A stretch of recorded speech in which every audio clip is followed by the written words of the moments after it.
نحمده ونصلي ونسلم على رسوله الكريم أما بعد فأعوذ بالله من الشيطان الرجيم بسم الله الرحمن الرحيم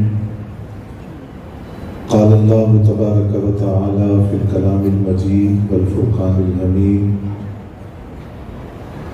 يا أيها الذين آمنوا لا ترفعوا أصواتكم فوق صوت النبي صدق الله مولانا العظيم وبلغنا رسوله النبي الكريم ونحن على ذلك لمن الشاهدين والشاكرين والحمد لله رب العالمين الصلاة والسلام عليك يا رسول الله وعلى آلك وأصحابك يا حبيب الله الصلاة والسلام عليك يا رسول الله وعلى آلك وأصحابك يا حبيب الله الصلاة والسلام عليك يا رسول الله وعلى آلك وأصحابك يا حبيب الله صدیق عکس حسن و کمال محمد است فاروق ذل جاہ و جلال محمد است عثمان ضیاء شم جمال محمد است حیدر بہار باغ خصال محمد است اسلام ما اطاعت خلفائے راشدین ایمان ما محبت آل محمد است حمد و ثنا کے بعد انتہائی واجب الاحترام قابل صد احترام بزرگوں اور دوستوں، میری اور آپ کی خوش بختی کہ ماہ ربیع النور کی ان بابرکت ساعتوں میں 12 روزہ ان محافل میلاد النبی صلی اللہ علیہ وآلہ وسلم میں اور آپ شرکت کی سعادت حاصل کر رہے ہیں، اور مجھے جو موضوع حکم فرمایا گیا آقا کریم صلی اللہ علیہ وآلہ وسلم کی تعظیم، آپ کا ادب، آپ کا احترام اور اس کے تقاضے، بڑا اہم موضوع ہے، یقیناً بڑا طویل موضوع ہے اور اس پر بہت سی باتیں ہو سکتی ہیں، لیکن میں خلاصہ آپ حضرات کے سامنے رکھوں گا، امید ہے کہ آپ توجہ کے ساتھ سماعت فرمائیں گے۔ دنیا کے اندر کوئی بڑے سے بڑا دربار ہو، بڑے سے بڑی خانقاہ ہو، بڑے سے بڑا آستانہ ہو، ہم یہ دیکھتے ہیں کہ وہاں وزیر، مشیر اور خلفاء موجود ہوتے ہیں جو آنے والوں کو بتاتے ہیں کہ یہاں بیٹھنا کیسے ہے، اٹھنا کیسے ہے، بات کیسے کرنی ہے، آواز کا لیول کیا ہونا چاہیے، جب اجازت لینی ہے تو رخصت کس طرح ہونا ہے، رخصت کیسے لینی ہے، اس بارگاہ کے، اس خانقاہ کے آداب کیا ہیں، احترام کیا ہے، عقیدت کیا ہے۔ لیکن کائنات انسانیت کے اندر ایک واحد بارگاہ ہے جس کا ادب خود رب سکھاتا ہے، خود رب کائنات نے اس بارگاہ کے آداب سکھائے اور بتایا کہ جب اس بارگاہ میں آنا ہے تو ان کی ذات سے آگے بڑھنے کی کوشش نہیں کرنی، اقوال کے اندر، افعال کے اندر ان کی اجازت کے بغیر کوئی قدم نہیں اٹھانا، اور پھر فرمایا کہ جب ان کی بارگاہ میں حاضر ہو تو اے ایمان والوں اپنی آوازوں کو نبی صلی اللہ علیہ وسلم کی آواز سے بلند نہ کرو، جب ان کے کاشان اقدس پہ حاضر ہو تو اس طرح ایک دوسرے کو آواز نہ دو، جس طرح آپس میں ایک دوسرے کو آواز دیتے ہو، آقا کریم کے کاشان اقدس پر حاضر ہو کر ان کو اس طرح آواز نہ دو، ان کو اس طرح نہ پکارو جس طرح آپس میں ایک دوسرے کو پکارتے ہو، ورنہ اس بے ادبی کی وجہ سے اور احترام نہ ہونے کی وجہ سے رب کائنات تمہارے سارے اعمال کو اکارت کر دے گا۔ میں بات کا آغاز یہاں سے کرتا ہوں کہ رب یہ بھی گوارا نہیں کرتا کہ نبی علیہ السلام کی بارگاہ کے اندر کوئی ایسا لفظ جو صحابہ کرام بولتے تھے کوئی اس کو آڑ بنا کر نبی علیہ السلام کی توہین کا ارادہ کرے، قرآن کہتا ہے صحابہ کرام رضوان اللہ تعالی علیہم اجمعین سے کہا اے ایمان والو جب نبی علیہ السلام کی بارگاہ میں آؤ تو رائنا کا لفظ نہ بولا کرو، رائنا نہ کہا کرو۔ رائنا کا معنی ہے ہماری رعایت کیجئے۔ صحابہ کرام نبی علیہ السلام کی توجہ حاصل کرنے کے لیے رائنا کا لفظ بولتے تھے، جس کا بالکل سادہ مفہوم ہے کہ ہماری رعایت کیجئے، ہماری طرف توجہ فرمائیے۔ عبرانی زبان کے اندر بھی یہ لفظ بولا جاتا ہے، اور عبرانی زبان کے اندر اگر اس لفظ کو تھوڑا کھینچ کر زیر دے کر پڑھا جائے تو معنی بدل جاتا ہے، اور اس کا معنی بنتا ہے ہمارا چرواہا، ہمارے جانور چرانے والا، ہماری بکریاں چرانے والا۔ یہودی نبی علیہ السلام کی خدمت میں حاضر ہوتے اور جب آتے تو جان بوجھ کر کہتے رائنا، جس کا معنی تھا ہمارا چرواہا۔ آگے لفظ رائنا کا صحابہ بھی بولتے تھے، مطلب اور تھا، یہودی بولتے تھے، مطلب اور تھا، اور صحابہ کے بولے ہوئے اس لفظ کو آڑ بنا کر وہ نبی علیہ السلام کی توہین کا ارادہ کرتے تھے۔ رب نے فرمایا اے ایمان والو، اور بالخصوص صحابہ کو مخاطب کیا کہ فرمایا تم وہ لفظ بولنا چھوڑ دو جس سے میرے حبیب کی بے ادبی کا شائبہ ہو، جب میرے حبیب کی توہین کا پہلو نکلتا ہو۔ آج کے بعد جب تم میرے نبی کی بارگاہ میں آؤ تو رائنا کا لفظ تم نے نہیں بولنا، تم نے کہنا ہے انظرنا یا رسول اللہ، اے اللہ کے رسول ہماری طرف نظر کرم فرمائیے، ہماری طرف توجہ فرمائیے۔ وہ لفظ بولنا چھوڑ دو جس کو دشمنان دین آڑ بنا کر نبی علیہ السلام کی گستاخی کرے۔ یعنی رب تو اس لفظ کو گوارا نہیں کرتا جو لفظ نبی علیہ السلام کی توہین کے لیے دشمنان دین آڑ بنائے۔ اب اسی کی سہارا لے کر ایک اور معاملے کی طرف جو میں آپ کی توجہ دلانا چاہتا ہوں۔ حضرت امیر حمزہ رضی اللہ تعالیٰ نبی علیہ السلام کے چچا ہیں، لیکن کبھی آقا کریم کو بھتیجا کہہ کر بولے بھتیجا کہہ کر حضرت عباس بن عبد المطلب نبی علیہ السلام کے چچا ہیں، لیکن بھتیجا کہہ کر نہیں بلاتے۔ حضرت سیدہ عائشہ پاک اور دیگر ازواج مطہرات نبی علیہ السلام کی ازواج ہیں، لیکن کبھی سرکار کو شوہر کہہ کر نہیں بلاتی۔ مولا علی کو نبی علیہ السلام نے خود اپنا بھائی کہا، لیکن مولا علی نے کبھی سرکار کو بھائی کہہ کر نہیں بلایا۔ مولا علی داماد ہے، حضرت عثمان غنی دوہرے داماد ہے، لیکن دونوں نے کبھی سرکار کو سسر کہہ کر نہیں بلایا۔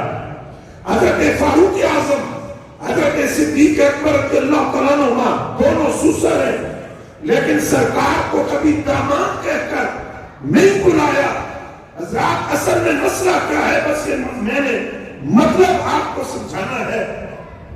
آپ کو لوگ کسی نے کہا بڑے بھائی کی طرح، کسی نے کہا نبی ڈاکیہ کی طرح ہوتا ہے، کسی نے کہا نبی کا کام صرف پیغام لانا ہے، لیکن جو سگے رشتہ دار ہیں، چچا ہے تو بھتیجا نہیں کہا، اور بیوی ہے تو شوہر نہیں کہہ کر بلایا، بیٹی ہے تو باپ کہہ کر نہیں بلایا، اور داماد ہے تو سسر کہہ کر نہیں بلایا، سسر ہے تو داماد کہہ کر نہیں بلایا، بلکہ یہ سارے رشتہ دار، کوئی چچا ہے، سسر ہے، داماد ہے، جب بھی نبی علیہ السلام کی خدمت میں حاضر ہوئے تو ان کی زبان پر جو پہلا جملہ آیا وہ یہ تھا فدا کا ابی و امی یا رسول اللہ، اے اللہ کے رسول آپ پر ہمارے ماں باپ قربان چلے۔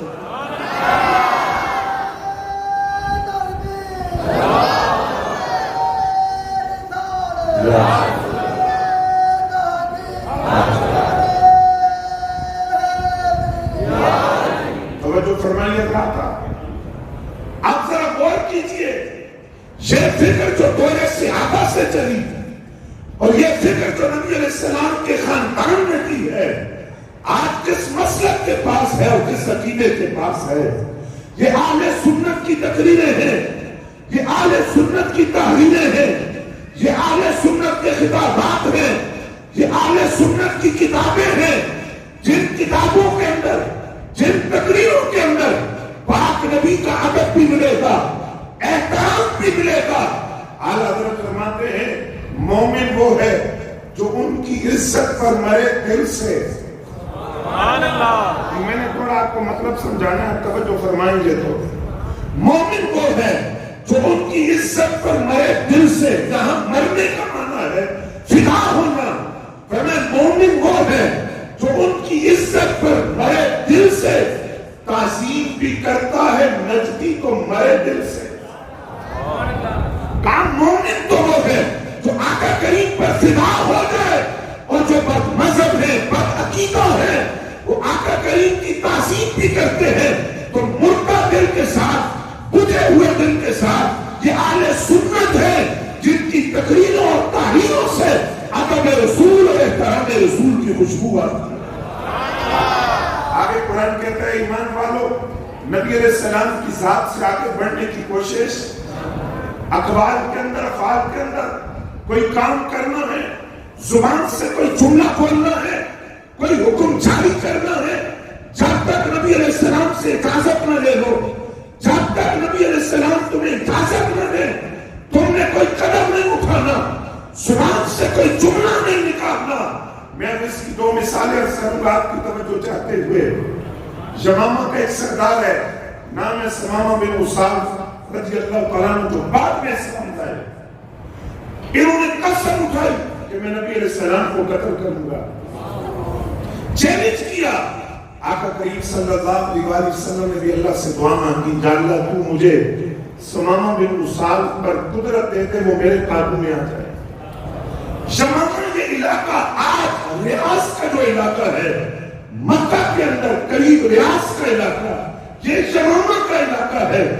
یہاں کے سردار ہیں حضرت ثمامہ بن اسال رضی اللہ تعالیٰ عنہ۔ یہ عمرہ کی نیت سے نکلے، اسلام قبول نہیں کیا، مسلمان نہیں ہے، عمرہ کرنے کے لیے نکلے، جام مکہ رہے تھے، راستہ بھول کے مدینہ طیبہ میں داخل ہو گئے، لیکن راستہ ایسا بھولا کہ ہدایت کے راستے پہ چل پڑے، بھٹک کر منزل تک پہنچ گئے، راستہ بھول کر اپنی منزل کو پا گئے، مدینہ طیبہ میں داخل ہوئے۔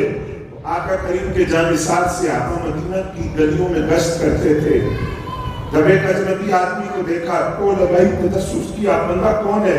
پتہ چلا یہ تو یمامہ کا سردار ہے جس نے نبی علیہ السلام کو قتل کرنے کا اعلان کیا ہے۔ صحابہ نے پکڑا، مسجد نبوی میں لا کر ستون سے باندھ دیا، رسیوں کے ساتھ جکڑ کر باندھ دیا گیا۔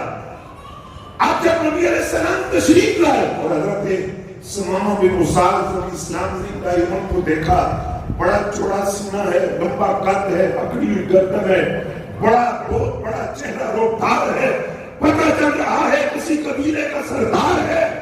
سرکار نے فرمایا تو ثمامہ بن اسال ہے؟ کیسے یہ؟ فرمایا تو نے کہا تھا تو مجھے قتل کرے گا۔ اس نے کہا ہاں میں نے کہا تھا، اب بھی میرا ارادہ یہی ہے، لیکن سنیے اگر آپ نے مجھے قتل کیا تو آپ کسی عام آدمی کو قتل نہیں کریں گے، ایک قبیلے کے سردار کو قتل کریں گے۔ اور آپ کے ذہن میں رکھیں اگر آپ مجھے قتل کریں گے میرا قبیلہ میرے خون کا بدلہ دے گا، اور اگر آپ مجھے چھوڑ دیں تو جتنا مال آپ چاہیں میں آپ کو دے دیتا ہوں۔ صحابہ کہتے ہیں یہ تو منتخب بیرانہ جملہ تھا، آقا کریم نے اس پر کوئی جواب نہیں دیا۔ تکبر تھا حضرت ثمامہ بن اسال کا، لیکن جواب نہ دیا۔ دوسرے دن سرکار پہ آئے، فرمایا ہاں بولو کیا خیال ہے، کلمہ پڑھتے ہو؟ اس نے کہا میں کلمہ نہیں پڑھوں گا، آپ نے مجھے قتل کرنے تو کر دیں، لیکن یاد رکھیں کہ میرے قتل کا بدلہ میرے قبیلے والے لیں گے۔ آپ معاف کر دیں تو جتنا مال چاہیے مال لے لیں۔ سرکار پھر چلے گئے، تیسرے دن سرکار پھر تشریف لائے، فرمایا کیا خیال ہے؟ صحابہ نے کہا سوچ کے جواب دینا، آج فیصلے کا دن ہے، اس کے بعد سرکار تجھ سے نہیں پوچھیں گے۔ اگر آج پھر تو نے وہی بات کی، آج تو مارا جائے گا، آج تو قتل کیا جائے گا، سوچ سمجھ کر جواب دے۔ اس نے پھر وہی جواب دہرایا، اگر مجھے قتل کیا تو ایک سردار کو قتل کرو گے، اور اگر چھوڑ دو تو جتنا مال چاہیے لے لو۔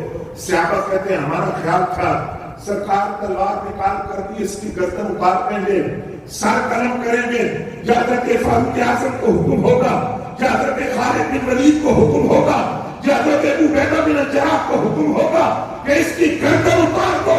لیکن پاک نبی کی زبان سے ایسا جملہ نکلا جس نے جماعت صحابہ پر سکوت طاری کر دیا۔ جب اس نے متکبرانہ جملہ کہا، پاک نبی نے کہا صحابہ اس کی رسیاں کھول کر اس کو آزاد کر دو، اس کی رسیاں کھول دو، آزاد کر دو۔ سمامہ بن اسال جب جانے لگے تو سرکار نے فرمایا سنو، میں نے بغیر کسی شرط کے تمہیں رہا کیا ہے، بغیر کسی شرط کے آزاد کیا ہے، میں نے تم سے کوئی مطالبہ نہیں کیا، اب تم فوراً یہاں سے چلے جاؤ۔ حضرت سمامہ بن اسال مسجد نبوی سے نکلے، دوڑتے چلے جا رہے ہیں اور ساتھ سوچ رہے ہیں جان تو آزاد کر کے لایا ہوں، دل تو مدینے والے کو ہی دے آیا، کیوں میرے قدم واپسی مدینہ کی طرف مسجد نبوی کی طرف کھینچ رہے ہیں، کیونکہ دل تو وہی چھوڑ کر آیا ہوں۔ اچانک یہ رکے، قریب ایک باغ تھا، باغ میں درختوں کے جھنڈ میں گئے، غسل کیا، کپڑے صاف پہن کر واپس حاضر ہوئے، عرض کرنے لگے سرکار نے فرمایا میں نے تو چھوڑ دیا تھا، آپ کو لوٹ کر آئے، فرمایا آپ تو اس کو چھوڑتے ہیں اپنا اسیر بنا کے چھوڑتے ہیں۔ نعرہ تکبیر، نعرہ رسالت، نعرہ تحقیق، جشن عید میلاد النبی۔ کہا یہ رہائی کیسی رہائی ہے کہ جس میں اسیر بنایا جاتا ہے، تو آپ نے پلٹ کر آیا ہوں، آپ مجھے کلمہ پڑھائے، کلمہ پڑھ کر کہنے لگے سرکار میں تو آیا تھا عمرے کے ارادے سے، تو پہلے تو عمرے کا انداز اور تھا، اب میں مسلمان ہو گیا، اب بتائیے میں عمرہ کیسے کروں۔ نبی علیہ السلام نے سارا طریقہ بتایا، بیت اللہ چلے گئے، طواف کر رہے، کافروں نے جب دیکھا کہ مسلمانوں کے طریقے پہ عمرہ کر رہے تو انہوں نے کہا سمامہ تو بے دین ہو گیا ہے۔ یہ وہ اصل بات ہے جہاں میں آپ کو لانا چاہتا تھا، اور میں آپ کی پوری توجہ بھی چاہوں گا اور ذوق بھی چاہوں گا، آپ بھی نئی نہیں ہیں میں بھی نیا نہیں ہوں، بات ذرا توجہ فرمائیے گا۔ کہا سمامہ تو بے دین ہو گیا، دین چھوڑ دیا، آپ نے فرمایا میں بے دین نہیں ہوا، دین اب تو قبول کیا ہے میں نے۔ اور سمامہ بن اسال کے وہ لفظ جو قرآن کی صاحب کی عملی تفسیر ہے کہ اپنے اقوال اور افعال کے اندر نبی کی ذات سے آگے نہ بڑھو۔ حضرت سمامہ بن اسال نے کہا موقع والوں تم بھول گئے ہو، تمہارا پیٹ بھرتا ہے اس گندم سے جو میں یمامہ سے سپلائی کرتا ہوں، تمہارا گزارا اس گندم پر ہوتا ہے جو میں یمامہ سے بھیجتا ہوں۔ اب سنو، رب کعبہ کی قسم ہے گندم کا ایک دانہ تمہیں اس وقت تک نہیں دوں گا جب تک آمنہ کا لال مجھے نہیں کہے گا۔ اب جب تک میرے نبی مجھے اجازت نہیں دیں گے میں گندم کے ایک دانہ بھی تمہیں نہیں دوں گا۔ حضرت سمامہ بن اسال رضی اللہ تعالیٰ عنہ کے بات کر کے یمامہ چلے گئے، گندم کی سپلائی روک دی۔ کفار نے بہت کہا ہمیں قحط سالی کے شکار ہوں گے، بھوک ہو جائے گی، افلاس ہوگا۔ آپ نے فرمایا کچھ بھی ہو جب تک میرا نبی حکم نہ دے۔ پہلے مسئلہ اور تھا، اب مسئلہ اور ہے، میری گردن میں پٹا ہے اسلام کا، میں غلام ہوں ذات مصطفیٰ کا، جب تک میرے نبی مجھے حکم نہ دے۔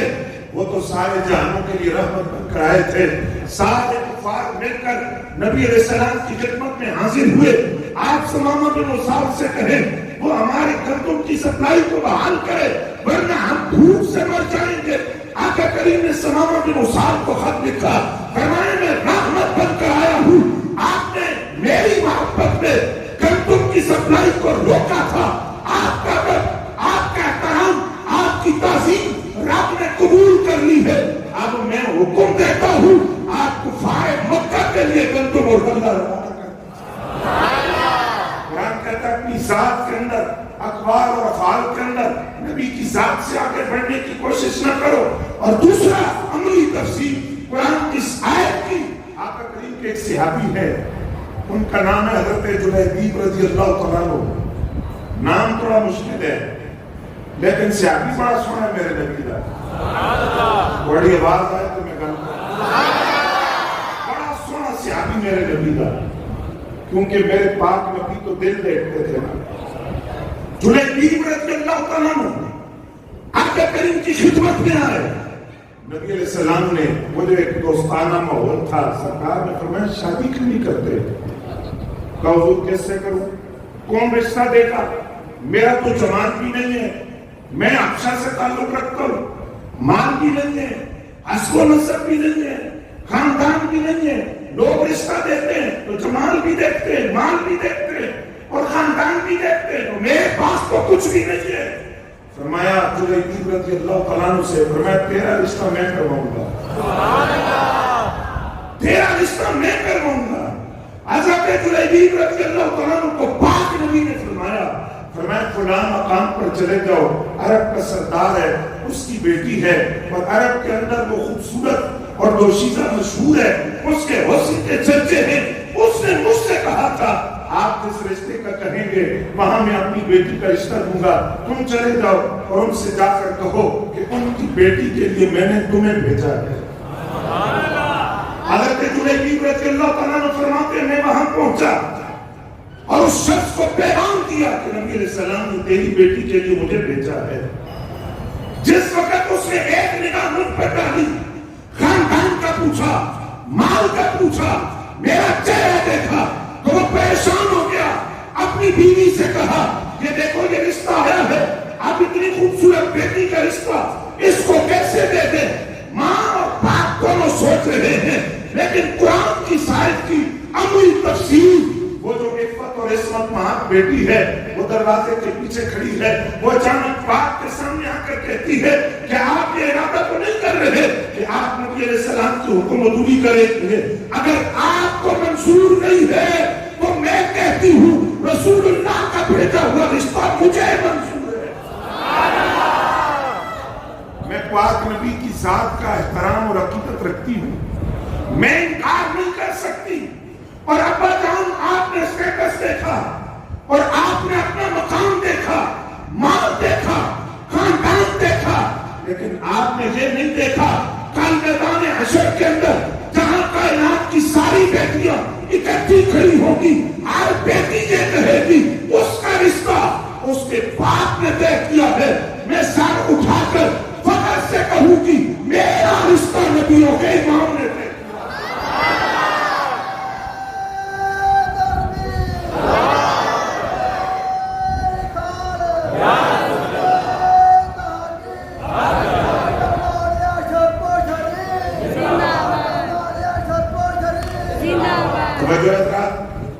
اس سے آگے قرآن کہتا ہے اے ایمان والو اپنی آوازوں کو نبی علیہ السلام کی آواز سے پست رکھو۔ یہ حکم آج بھی موجود ہے، کیونکہ حضرت فاروق اعظم رضی اللہ تعالیٰ عنہ کے دور کے اندر جب ایک شخص نے بلند آواز سے گفتگو کی جو طائف سے تعلق رکھتا تھا تو آپ نے اس کو بلایا، فرمایا کہاں سے آئے ہو؟ اس نے کہا میں طائف سے آیا ہوں۔ فرمایا اگر تم مدینے کے ہوتے تو میں تمہیں سزا دیتا، کیونکہ مدینے والے جانتے ہیں کہ بارگاہ رسالت کا ادب کیا ہے، یہاں آواز کو بلند نہیں کیا جاتا، آج بھی وہاں اپنی آوازوں کو پست رکھا جاتا ہے۔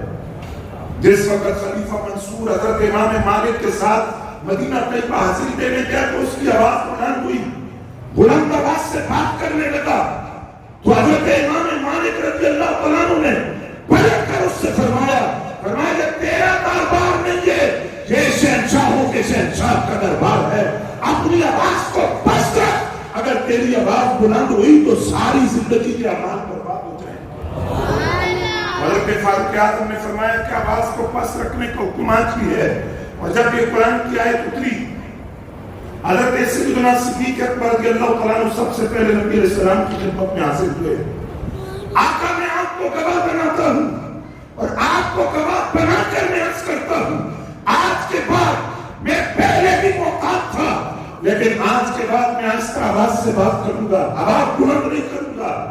حضرت فاروق اعظم رضی اللہ تعالیٰ عنہ نے اپنی آواز کو اتنا پست کر دیا کہ ان سے پوچھنا پڑتا کہ آپ نے بات کیا کی ہے، آپ نے کہا کیا ہے۔ حضرت صدیق اکبر رضی اللہ تعالیٰ عنہ نے ایک شخص کو بلا کر اس کا وظیفہ بھی مقرر کیا، اس کی ڈیوٹی بھی لگائی. فرمایا تیری ڈیوٹی یہ ہے مدینہ طیبہ کے باہر سے جو وفد آئیں ان کو پہلے روکنا ہے، بارگاہ رسول میں نہیں جانے دینا، پہلے ان کو روکنا ہے اور روک کر ان کو بتانا ہے کہ جس بارگاہ میں تم جا رہے ہو وہاں بیٹھنا کیسے ہے، وہاں سے اٹھنا کیسے ہے، بات کیسے کرنی ہے، آواز کا لیول کیا ہوگا، اور اگر ان کے حجرے پر آؤ تو اجازت کیسے لینی ہے، اگر پکارنا ہو تو پکارنا کیسے ہے، ان کے سامنے سرگوشی کرنی ہو تو سرگوشی کیسے کرنی ہے. فرمایا ان کو بتاؤ کہیں ایسا نہ ہو انجانے میں جا کر اپنے اعمال کو برباد کرائیں، اس لیے پہلے ان کو بارگاہ رسالت کا ادب سکھاؤ، پھر بارگاہ رسالت کا راستہ نکالو. جس وقت قرآن کی آیت اتری حضرت ثابت بن قیس رضی اللہ تعالیٰ عنہ قدرتی طور پر جن کی آواز بلند تھی، فطرتاً وہ اونچا بولتے تھے، جب قرآن کی آیت اتری تو انہوں نے گمان کیا کہ یہ آیت میرے بارے میں اتری ہے، چونکہ میں اونچی آواز سے بات کرتا ہوں، اونچی آواز سے بولتا ہوں، تو انہوں نے اپنے آپ کو گھر کے کمرے میں بند کر دیا، مسجد میں جانا چھوڑ دیا، نماز باجماعت چھوڑ دی، گھر میں پڑھنا شروع کر دی. 3 دن گزرے، وہ تو کریموں کے کریم تھے، 3 دن کوئی غلام نظر نہ آتا تو پتہ کرتے کدھر گیا ہے. حضرت سعد بن معاذ کو بلایا، فرمایا پتہ کرو ثابت کدھر ہیں، تمہارے تو پڑوسی ہیں نا، پتہ کرو کدھر ہیں. حضرت سعد بن معاذ نے عرض کیا حضور اگر وہ بیمار ہوتے تو میرے علم میں ہوتا، میں پتہ کرتا ہوں. حضرت ثابت بن قیس کا، حضرت سعد بن معاذ رضی اللہ تعالیٰ عنہ گئے، ثابت بن قیس کے گھر کا دروازہ کھولا، وہ دونوں ہاتھوں سے ٹانگیں پکڑی ہوئی، سر جھکایا ہوا، زار کتار رو رہے ہیں، پریشان ہیں. حضرت سعد بن معاذ نے پوچھا کیوں پریشان ہے؟ کہا پریشان اس لیے ہوں میرے بارے میں قرآن کی آیت اتری ہے کہ اپنی آوازوں کو پست کرو ورنہ سارے اعمال برباد ہو جائیں گے. آپ کی جملہ حضرت ثابت بن قیس نے بولا تو کہنے لگے میں تو جہنمی ہو گیا، میرے تو سارے اعمال اکارت ہو گئے، میری آواز بلند ہے اور میری آواز اونچی ہے تو قرآن کی آیت میرے بارے میں اتری ہے. آقا کریم کو خبر ہوئی تو فرمایا ذرا میرے غلام کو بلا کر تو لاؤ.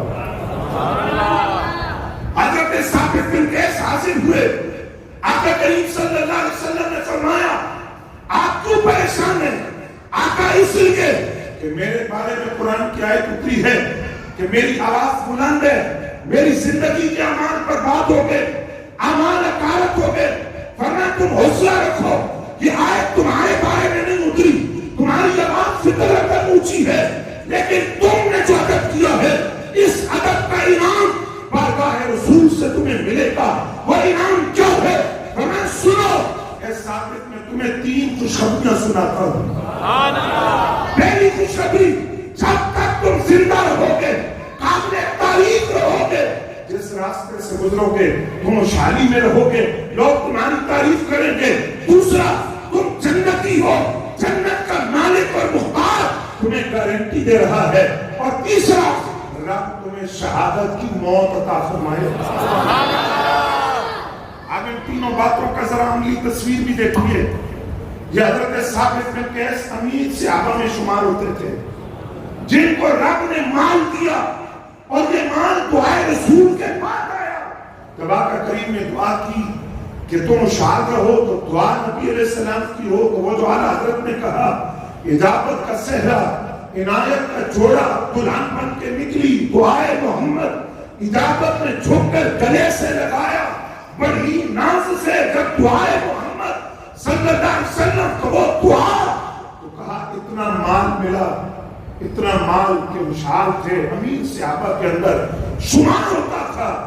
اور جنتی ہونے کا عالم یہ تھا کہ جس راستے سے گزرتے تو لوگ اشارہ کر کے کہتے تھے جنتی وہ جا رہا ہے، جس نے جنتی دیکھنا ہو وہ جا رہا ہے. اور تیسرا، شہادت کی موت.